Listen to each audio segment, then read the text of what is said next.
5, 4, 3, 2, 1, 0.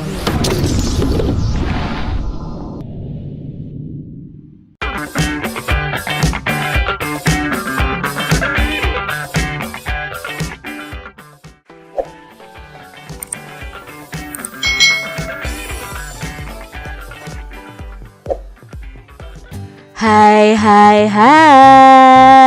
selamat datang di channel YouTube Kak Citra.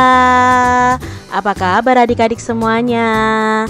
Kak Citra berharap kalian dalam kondisi yang baik, sehat, dan siap untuk belajar ya. Hari ini kita akan belajar bersama-sama untuk mata pelajaran tematik kelas 6. Kita belajar di tema 6 menuju masyarakat sejahtera, subtema 3 masyarakat sejahtera negara kuat, pembelajaran yang ke-6. Mari adik-adik kita belajar dengan penuh semangat ya. Masyarakat sejahtera menjadikan negara kuat. Hal itu dapat terwujud jika masyarakat memiliki kesadaran akan tanggung jawabnya sebagai warga negara. Sore itu Udin baru saja selesai mandi dan berganti pakaian. Ia kemudian bergegas keluar dari kamar dan menemui ayahnya yang sedang duduk sambil melihat-lihat telepon genggam. Ternyata ayahnya Udin sedang membaca berita tentang kesadaran membayar pajak tepat waktu. Nah, ini adalah berita ya yang dibaca oleh ayahnya Udin. Kemenak Banjarnegara raih penghargaan dari KPP Pratama Purbalingga. Penulisnya adalah Guntur Rahma Indriadi, tanggal 7 Mei tahun 2017. Pajak adalah pungutan wajib yang dibayarkan rakyat untuk negara dan akan digunakan untuk kepentingan pemerintah dan masyarakat umum. Sedangkan wajib pajak yakni orang pribadi atau badan yang menurut ketentuan peraturan perundang-undangan perpajakan ditentukan untuk melakukan kewajiban perpajakan. Nah, di Indonesia setiap orang itu wajib mendaftarkan diri dan mempunyai nomor pokok wajib pajak atau disingkat NPWP, kecuali ditentukan dalam undang-undang. Instansi seperti Kementerian Agama melalui pimpinan mendorong pegawainya untuk membayar pajak tepat waktu. Kementerian Agama Kabupaten Banjarnegara mendapatkan penghargaan sebagai instansi teladan dalam pelaporan SPT tahunan pegawai dalam acara apresiasi dan penghargaan wajib pajak teladan yang diadakan oleh Kantor Pelayanan Pajak atau KPP Pratama Purbalingga. Nah, penghargaan diberikan di Pendopo Dipayuda Adigraha Rabu tanggal 4 Februari tahun 2015 bersamaan penghargaan beberapa kategori lainnya. Bupati Banjarnegara yang waktu itu adik-adik ya, namanya Sutejo Slamet Utomo menyampaikan pajak yang diterima oleh KPP harus memenuhi unsur utama, tepat waktu dan tepat jumlah. Setiap WP itu wajib pajak ya adik-adik ya, orang yang wajib pajak, baik perorangan maupun instansi dapat menyampaikan laporan pajak melalui kantor pelayanan pajak atau melalui e-filing. Nah, program e-filing ini merupakan sistem terbaru dari Direktorat Jenderal Pajak melalui internet dan email pribadi untuk laporan pembayaran pajak. Nah, e-filing ini membuat pembayaran pajak lebih mudah dan cepat. Hasil e-filing tetap disertakan bukti dan disetorkan ke kantor pelayanan pajak. Itu tadi adik-adik ya bacaan yang dibaca oleh ayahnya Udin ya. Lalu berikutnya, selain apresiasi bagi wajib pajak yang teladan di kabupaten, dalam acara tersebut juga disampaikan bahwa Direktorat Pajak Kanwil 2 mendapatkan penghargaan juara 1 dalam penerimaan dan pelayanan pajak secara nasional. Nah, penghargaan itu diperoleh karena target yang diberikan oleh Kementerian Keuangan itu dapat tercapai dan terlampaui secara jumlah dan juga tepat waktu. Yoyo Satyo Utomo, Kepala Kantor Wilayah 2 menyampaikan dengan penerimaan pajak yang sudah didapatkan, 70% akan kembali ke kabupaten dalam bentuk pembangunan fisik, sarana dan prasarana yang berguna bagi masyarakat. Nah, peningkatan dari sektor pajak untuk tahun 2015 diharapkan bisa meningkat. Namun yang utama adalah peningkatan kesadaran untuk membayar pajak. Target pendapatan pajak tahun 2015 Kanwil 2 Jawa Tengah ini naik 7,8%.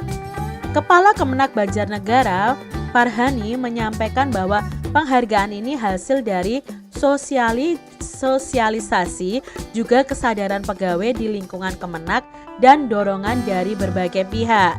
Acara tersebut dihadiri oleh Dirjen Kantor Wilayah 2 Jawa Tengah, Forum Komunikasi Pimpinan Daerah atau Forkompimda, Setda Kabupaten Banjarnegara, KPP Banjarnegara, KPP Cilacap, KPP Kebumen, KPP Banyumas, Kepala Dinas atau instansi vertikal, camat, pengusaha, kepala desa, dan undangan wajib pajak yang mendapatkan penghargaan. Nah, diambil dari jateng.kemenak.go.id. Itu tadi adik-adik ya, berita yang dibaca oleh ayahnya Udin tentang masyarakat Purbalingga, terutama yang berada di lingkungan Kemenak, Kementerian Agama Purbalingga, yang selalu taat membayar pajak dan tepat waktu. Teks di atas merupakan teks non-fiksi yang memiliki judul adik-adik. Nah, kita bisa bandingkan informasi yang diharapkan setelah membaca judul teks dengan informasi yang didapatkan setelah membaca teks secara keseluruhan. Nah, ungkapkan hasil perbandinganmu dalam bentuk tabel seperti ini adik-adik.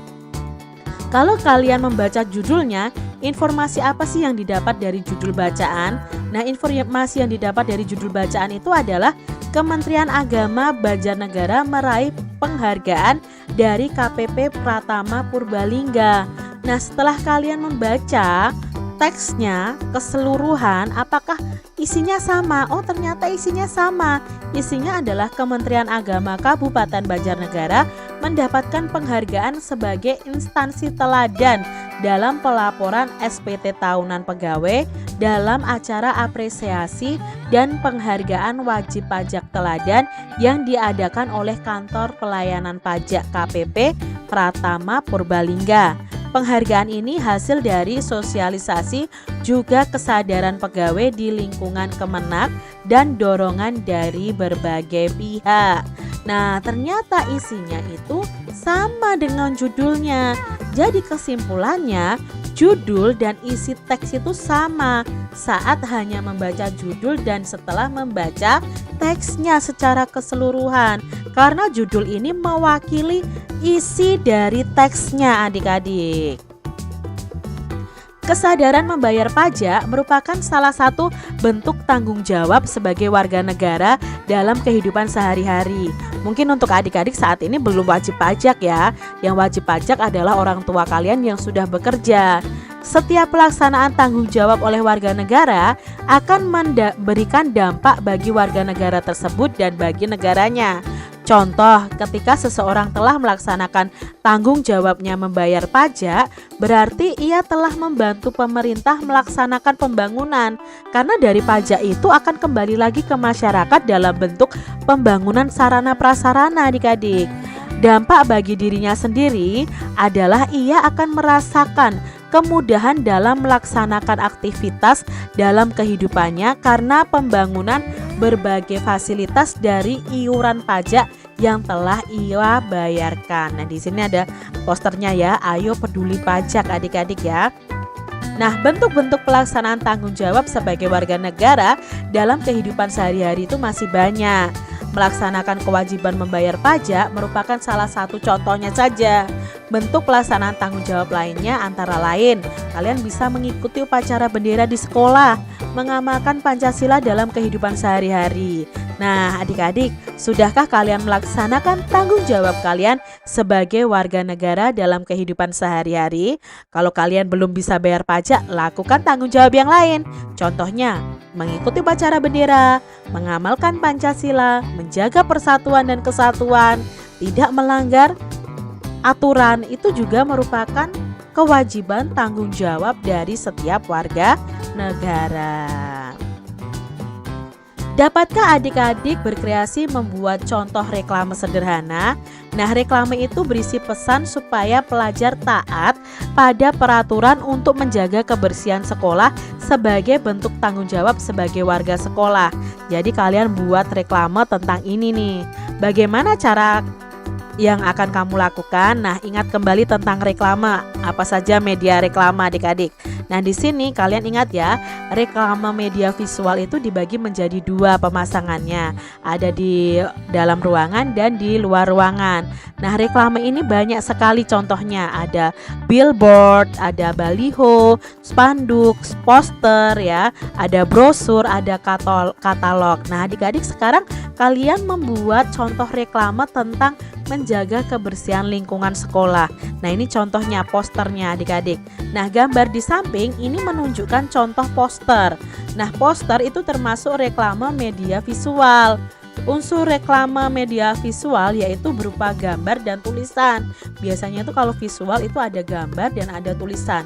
Visual itu yang bisa kita lihat adik-adik.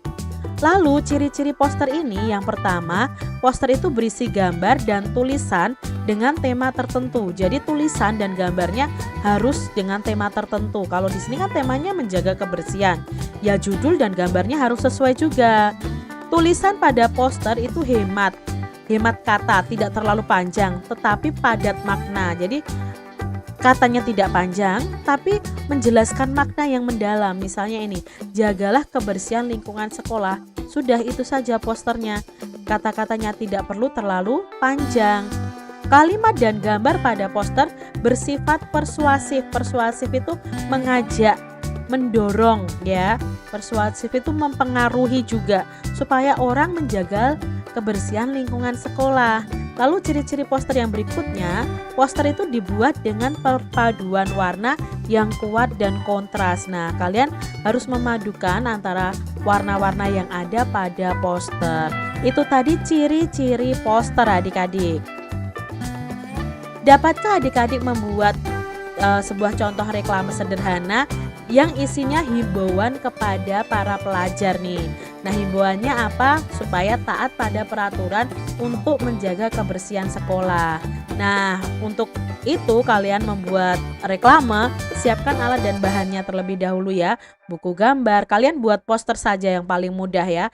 Cat air bisa, pewarna pensil warna juga bisa, spidol bisa, krayon juga bisa. Nah, berikutnya buatlah sketsa gambar yang akan disajikan. Nah, untuk membuat sketsa ini kan kita memakai pensil terlebih dahulu. Setelah itu, sempurnakan sketsa dengan menebalkan garis menggunakan spidol atau krayonnya. Jadi, sketsa yang dengan pensil tadi kita tebali dulu dengan spidol atau krayon. Nah, setelah itu tuliskan isi pesannya apa pada tempat yang telah kalian sediakan. Setelah itu selesai ya, kalian warnai gambar poster sehingga akan tampak menarik. Nah, ini contoh dari poster menjaga kebersihan lingkungan sekolah menjadi tanggung jawab bersama. Lingkungan sekolah bersih, nyaman bagi warganya. Coba adik-adik buat poster tentang menjaga lingkungan sekolah. Demikian tadi adik-adik pembahasan kita di tema 6, subtema 3, pembelajaran yang ke-6. Semoga video pembelajaran ini bermanfaat untuk adik-adik semuanya. Dan sampai jumpa lagi di video pembelajaran Kak Citra selanjutnya. Tuhan memberkati. Jangan lupa tekan tombol subscribe, lalu tekan loncengnya, tekan juga tombol like, lalu share ke media sosial kalian. Jangan lupa untuk ikuti media sosial Kak Citra. Terima kasih.